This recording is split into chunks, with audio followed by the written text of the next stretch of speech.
করিমগঞ্জ শহর লাগোয়া কানিশাইল শরীফনগর জিপি প্রায় প্রতিদিন বন্ধ। আজ বেলা 12:30 নাগাদ কানিশাইল গ্রামের সেলিমউদ্দিন নিজের কাজের জন্য করিমগঞ্জ শহর লাগোয়া শরীফনগর জিপি কার্যালয়ে গিয়ে দেখেন দরজায় তালা বন্ধ। অফিস বন্ধ দেখে ঊর্ধ্বতন কর্তৃপক্ষের দৃষ্টি আকর্ষণ করেন পশ্চিম কানিশাইল গ্রামের সেলিমউদ্দিন সহ অন্যান্যরা। এদিন সেলিমউদ্দিন অভিযোগ করেন, এটা শুধু আজ নয়, প্রায় প্রতিদিনই এভাবে বন্ধ থাকে এই গুরুত্বপূর্ণ কার্যালয়টি। তবে কেন এভাবে বন্ধ থাকে এই সরকারি কার্যালয় তা কিন্তু জানা নেই কারো। এলাকার মানুষ অভিযোগ করেন, বিভিন্ন কাজের জন্য জিপিতে আসলে কার্যালয় বন্ধ থাকার ফলে ফিরে আসতে হয়।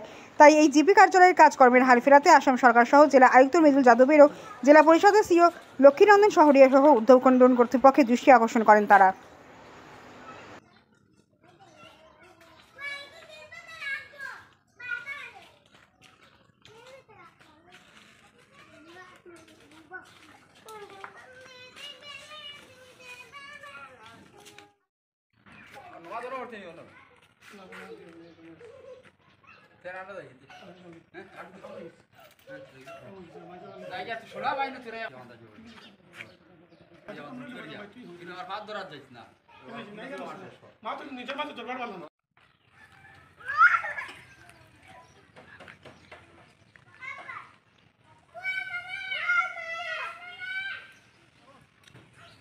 এগুলো হইল কানিশাইল শরীফনগর গাঁও পঞ্চায়েত অফিস। আইয়া অফিস প্রায় সময় তালা মারা পায়, আর আইলে অফিসে কোনো সময় স্টাফ যদি পাই চকিদার একজনে মিলে তো আমরা কাজন না, সেক্রেটারি মিলে না, বা অফিস স্টাফ একজন আছে নইমুখিয়া নাম, সেক্রেটারি নাম জানি না, কিন্তু আইয়া খেউরের অফিসও পাই না, ফোন করলে নইমরে ফোন ধরে না। এটা বহুত দিন থাকিয়া। আজকে কি বন্ধ?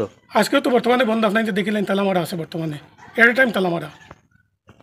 কিন্তু এখন 12:30 বাজে, এখন পর্যন্ত কোনো স্টাফ আইসেন না, কিন্তু আমরা বলা ইয়া ঘুরি ঘুরি ডেইলি যাইতে লাগে, কিন্তু আমরা কাজের না। আমি হয়েছে আমার 2টা কাজের লগে স্টেট লাইসেন্স রিনিউয়াল করার কারণে, ও 2টা লাইসেন্স ভ্যালিডিটি গেছে গিয়া, ওখানে রিনিউয়াল করা নেই, কিন্তু তারা রিনিউয়াল ডেট গেছে গিয়া, রিনিউয়ালও আইসি, তারা তো নাই করতাম পারি না রিনিউয়াল। এখন আমরা তো আপনার মাধ্যমে জানাইতাম চাই স্টেট গভর্নমেন্ট বা লোকাল যে আমরা জেলা ডিসি আসন বা সিও আসন, আপনার মাধ্যমে আমরা জানাইতাম চাই যে তাই ওরকম খরচা অফিস আইটা না।